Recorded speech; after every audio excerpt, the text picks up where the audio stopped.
책을 읽었어요. 이제 다 읽었죠. 사실상 이 책이 돈생경사라고 제가 임의로 제목을 붙였는데 Just Keep Buying이죠. 아직 한국 번역본이 안 나왔기 때문에 제목이 어떻게 될지 모르겠는데 개인적으로 돈생경사로 했으면 좋겠어요.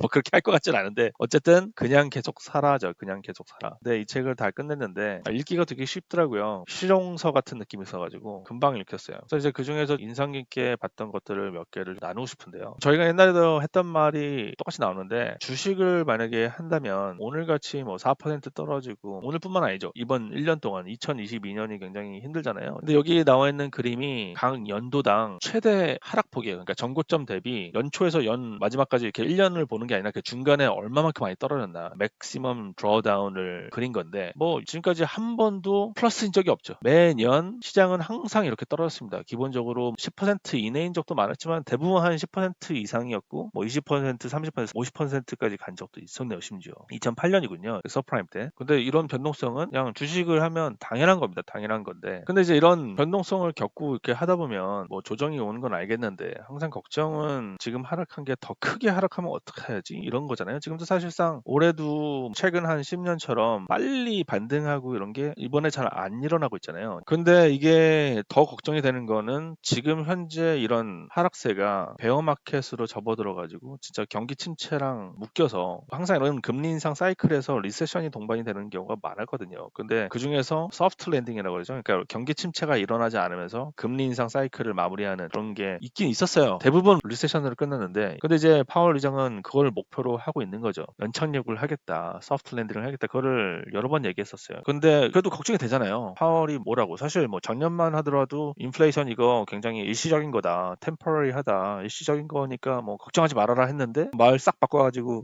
지금 인플레이션은 아주 중대한 사안이고 이거 잡아야 된다. 그래서 막 볼커 의장까지 얘기했었잖아요. 야, 금리 인상할 거야 하면서 막 너희들 정신 못 차려 하면서 뭐 모르죠. 근데 이제 어쨌든 결론은 파월 의장은 연착륙을 목표로 한다. 근데 이제 만약에 실패하면 어떻게 하느냐. 실패하면 어떻게 되냐. 파월 의장이. 그게 걱정이 되는 거죠. 확률적으로 리세션이 많이 일어났으니까. 근데 보면 이 책 저자가 또 쓴 게 이런 생각이 들 수 있잖아요. 이렇게 변동성이 큰데 뭔가 패턴이 있지 않을까? 해서 찾아본 거예요. 연중에 몇 퍼센트가 떨어지면 이게 베어마켓으로 이어지고 이런 거를 본 거예요. 이게 연중에 최대한 떨어진 퍼센트 대비 연간 수익률이 어떻게 되냐를 비교해 봤더니 1950년부터 이거는 이제 2018년도까지만 자료가 나왔던 건데 보면 대충 연중에 한 15%가 떨어지는 것만 피하면 연수익률이 마이너스 25%, 30% 이렇게 가는 거는 피할 수 있다더라. 이런 식으로 이 사람 패턴을 찾았죠. 그러면 뭐야? 이거를 잘 보고 있다가 이번 연도에 전고점 대비 15% 이상 하락했다? 시장이 S&P 500이 하락했다 그러면 다 팔아야겠네? 뭐 이런 식으로 생각이 들 수 있잖아요. 근데 이제 문제는 이게 다 팔 수가 있어요. 다 팔 수가 있고 하는데 이런 거 많이 들어보셨죠? 모든 승부는 단 10일 내에 결정이 된다고. 그러니까 주식시장 내에서 뭐 이거 좀 뻔한 얘기긴 한데 뭐 딴 데서도 많이 보셨을 거예요. 근데 이게 유명한 차트인데 지금까지 1930년도 때부터 쭉 2020년도 때까지 S&P 500의 수익률 변화가 이렇게 되고 있죠. 각 10년마다 누적 수익률도 맨 밑에 나와 있고요. 1930년도에는 마이너스 42% 이제 대공황이 나왔을 때니까 힘들었고 1940년도부터 1990년도까지는 굉장히 좋았죠. 특히나 2000년도 닷컴 버블 터지기 전에 수익률이 굉장히 높았죠. 그리고 2000년도는 좀 힘들었어요. 그때 당시에는 이제 다 아시다시피 닷컴 버블도 있고 서프라임도 있었으니까. 근데 2010년도, 2020년도 다 좋았죠. 그래서 누적 수익률로 보면 1930년도부터 보면은 17,000%그 정도 나왔던 건데 만약에 이 중에서 단 10일, 10년 동안 제일 시장이 안 좋았던 10일만 피할 수 있으면 어떻게 될까? 아까 이제 그전 페이지에서 얘기했던 시장이 하락할 때를 피할 수 있으면 좋지 않을까라는 걸 보여준 거죠. 그래서 보면 굉장히 좋아요. 1930년도에도 대공황이 있었던 시절에도 플러스 수익률을 냈고 그리고 계속 좋죠. 그러니까 10년 동안 제일 안 좋았던 10일만 피해도 이게 누적 수익률이 3 밀리언 퍼센트?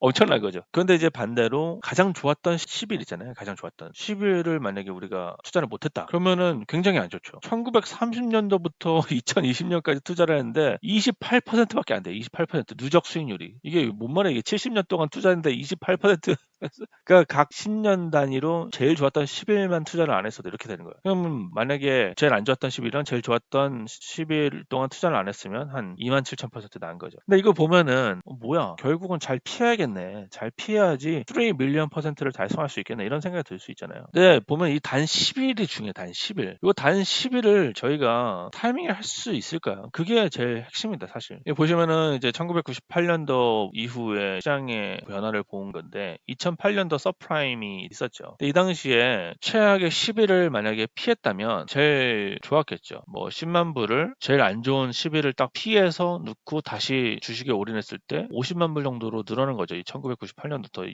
2019년까지, 2020년까지인 것 같은데. 그 다음에 아무것도 만약에 안 했다. 그러면 중간 가는 거죠, 중간. 10만 불이 25만 불 정도 되는 거고. 근데 가장 좋았던 10일을 또 빼면 뭐 얼마 안 되는 거죠. 10만 불이 끽해야 12만 불 정도 되는 거죠. 근데 이거를 잘 맞출 수 있으면 좋은데, 그래서 보통 사람들이 하는 말이 중간으로 가자 이거죠. 중간으로 가자. 이 만약에 이 10일 동안 우리가 더 안 좋을 것 같은데 좀 참아보자. 지금 투자할 시기는 아닌 것 같아. 2020년 3월에 정확한 타이밍에 딱 들어갈 수도 있었는데요. 아마 그때 정확한 타이밍에 들어간 분이 그렇게 많지는 않을 거예요. 아마 들어갔다 하더라도 한 번에 들어가긴 또 어렵고 아마 분할 매수해서 들어갔을 거라고 저는 생각을 해요. 그래서 이 완벽한 타이밍을 맞추기 정말 어렵죠. 막상 그 순간이 되면 어렵습니다. 그러니까 이제 보통 사람들은 야, 뭐 잘 될 수도 있고 못 할 수도 있지. 근데 괜히 이렇게 올라갔다 내려갔다 하지 말고 그냥 가만히 있으면 그냥 중간 가는데 뭐 이렇게 하냐 이거예요, 이게 매수 보유가. 근데 이 저자 있잖아요. 그냥 계속 살아 저자의 초창기 블로그를 보면 이분도 고민을 엄청 했어요. 보니까 바이 앤 홀드 그냥 매수한 다음에 보유하는 전략이 과연 좋은 걸까? 고민을 엄청 했더라고요. 그래서 봤더니 사실상 추세 추종 전략을 쓰면 트렌드 팔로잉 전략을 쓰면 바이 앤 홀드보다 나은 것 같은데 이런 글들이 있었습니다, 옛날에. 그러니까 추세 추종 전략이 뭐냐면은 보통 이동 평균선 같은 거 보잖아요. 시장의 이동 평균선을 보면은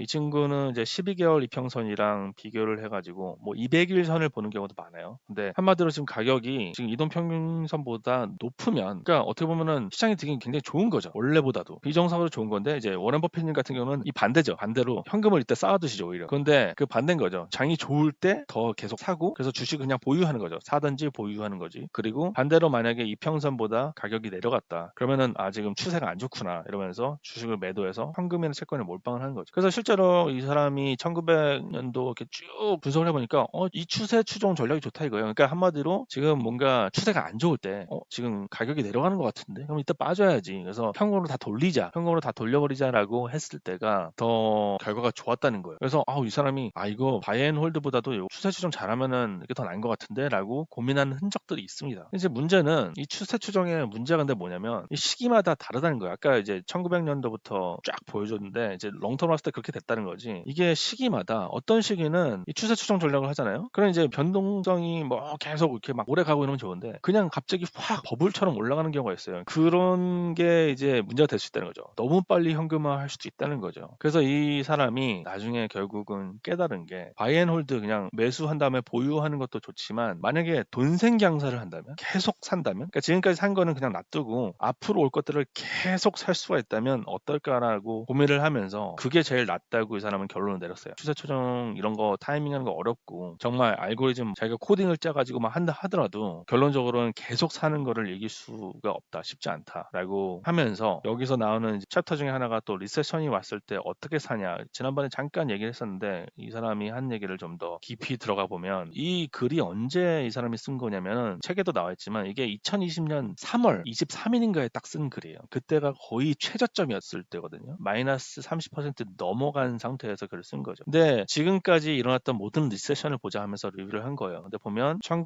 1916년에서 19년 사이에 마이너스 40% 정도까지 하락했던 적이 있었고 그 다음에 쭉 나와 있죠. 19년 11월부터 24년 사이에도 있었고 29년부터 54년 사이에서도 근데 굉장히 크게 있었죠. 이 당시에 마이너스 80% 이렇게 갔네요. 그러니까 66년도, 72년도 이때 마이너스 30% 넘었고 73년도부터 80년도도 그랬고 쭉 그랬죠. 뭐 닷컴 버블, 서프라임 때 다 나와 있죠. 근데 이 당시에 만약에 지금까지 했던 거는 신경 쓰지는 말고 앞으로 오는 미래를 보자는 거죠. 그러니까 예를 들어서 뭐 지금 이제 은퇴를 앞두고 계신 분들은 무슨 돈생강사야. 나 지금 은퇴를 앞두고 있는데 나 큰일 났어. 리세션이 온다고? 이럴 수 있어요. 근데 그거는 이제 따로 생각을 해두시고 옛날에 그 모건 하우셀이 과거의 하락은 다 기회 같지만 미래의 하락은 다 리스크 같다라고 했잖아요. 그러니까 그런 마인드셋으로 앞으로 올 것에 대해서는 지금 현재 은퇴보다는 뭐 예를 들어서 자식 계좌를 열어줄 수 수가 있겠죠. 자기의 애들 계좌라든가 개인 계좌를 하더라도 따로 계좌를 터서 미래를 위한 계좌를 또 설계할 수 있을 것 같아요. 인생을 살고 보면은 항상 좋고 나쁘고 이런 게 계속 있잖아요. 근데 뭐 결국은 오래 이렇게 보면은 뭐 사람들은 보통 좋은 기억보다 나쁜 기억을 더 많이 기억한다고 하지만 사실상 좋았던 때가 굉장히 많잖아요. 그냥 삶을 살아보면은. 그래서 앞으로를 생각하면 리세션은 굉장히 좋은 기회가 아닌가. 근데 이 사람이 계속 돈이 생길 때마다 그냥 하면 리세션은 항상 지금까지 엄청난 기회였다는 거예요. 그래서 지난번에도 그 얘기했었잖아요. 만약에 투자를 처음 시작할 때 리세션이 일어났는데 여기 1930년대 대공황이 만약에 있었는데 이때 대공황이 심지어 오기도 전에 투자를 시작했는데 이때부터 적립식으로 계속 투자를 했다면 이 대공황 시기에 투자했던 것들이 복리를 타고 시간의 힘을 타고 1950년, 1960년, 1970년을 지나갔을 때 엄청난 하락이 엄청난 기회였다는 것을 알려주죠. 그리고 이 당시에 투자했던 게 제일 수익률이 높죠. 1930년부터 1970년까지 투자한 것 중에서. 그래서 이렇게 봐야 된다라는 거죠. 그러면서 실제로 그림을 그렸는데 이 리세션이 왔을 때부터 투자를 했던 거에 대한 각 연도마다 100불씩 는 건가요? 하여튼 100불씩 는 거를 갖다가 100불이 어떻게 불어났나를 보여준 그림인데 보면 이 항상 이 빨간색 저점을 두려워하지만 이 빨간색 저점이 됐을 때 한 것들이 롱텀으로 봤을 때 수익률들이 대부분 높았죠. 그래서 시장이 굉장히 많이 떨어지고 있잖아요. 시장을 알 수가 없어요. 변동성이 심화되는 거죠. 그래서 이 책에서 한 말이 손실률과 수익률의 비대칭성을 얘기하면서 이 손실률이 만약에 10%면 원금을 회복하려면은 11%가 상승해야 되지만 손실률이 50%면은 원금 다시 하려면 100% 수익률이 나야 되는 거죠. 그러니까 그걸 생각하면 막 두렵잖아요. 근데 그거를 거꾸로 생각해서 이렇게 하락세가 컸을 때가 수익률이 나기 제일 좋다는 거죠. 그러니까 이때 요 사람이 여기 빨간색 포인트로 점을 찍어준 게 2020년 3월 23일이거든요. 그때가 시장이 33%까지 하락했네요. 이때 만약에 샀으면 코로나 때는 더 빨리 회복이 되긴 했죠. 연준이 적극적으로 나서면서 이 패닉을 잡기 위해서 돈을 엄청나게 뿌렸던 건데 근데 사실상 이제 그래서 더 빨리 반등하긴 했는데 만약에 빨리 반등 안 했다 하더라도 언젠가는 전고점을 회복을 했겠죠. 미국 시장은 지금까지 그랬어요. 다른 시장은 뭐 안 그랬을 수도 있지만 잃어버린 10년처럼 일본이 온 적이 있죠. 뭐 미국도 잃어버린 10년이 올 수도 있죠. 근데 그때 만약에 계속